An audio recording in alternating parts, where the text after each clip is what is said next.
ठाव कुठे नाही, कोण कुठे काय करते, जाणून घेणे खुशाली, आस लागली घरट्याची.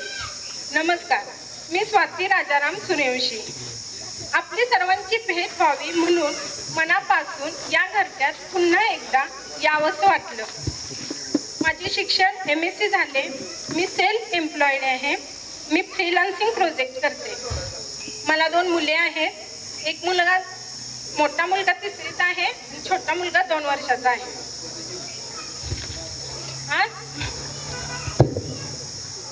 माझे मिस्टर प्रदीप यादव, ते मायक्रोसॉफ्ट कंपनीमध्ये सॉफ्टवेअर इंजिनियर आहेत.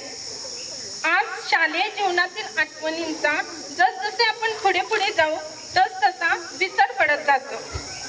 पण माझ्या बाबतीत मी जेव्हा माझ्या मुलांची शिक्षिका होते, माझ्या मुलांना जेव्हा मला शिकवावं लागतं, तेव्हा मात्र मला माझ्या आई वडिलांची आणि या शिक्षकांची प्रकर्षाने आठवण येते.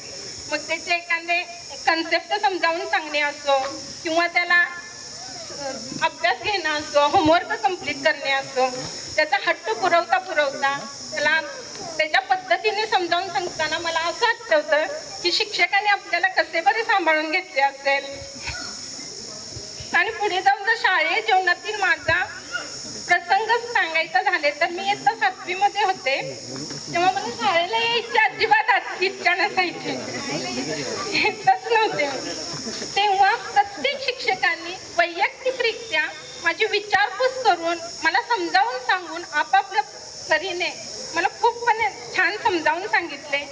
आणि त्याच्याच फळ म्हणजे आज मी पुढे जाऊन चांगले शिक्षण घेतले. पुढे आज सध्याचं युग आहे ट्रेडिंगचं, रील्सचं. आणि आज आपल्या वर्गमित्रांनी ग्रुपवरती व्हिडिओ पाठवून, रील्स पाठवून सर्वांना इथे येण्यासाठी प्रोत्साहित तर केलेच, त्याबद्दल त्यांचे आभार मानते मी. आणि त्यामध्ये असा हल्ली एक रील्स आहे की वयस्कर आजोबा आहेत आणि ते आपले वयाची 60 क्रॉस केलेली आहे आणि त्यांचे गेट टुगेदर ते उत्साहात पार पडलेलं.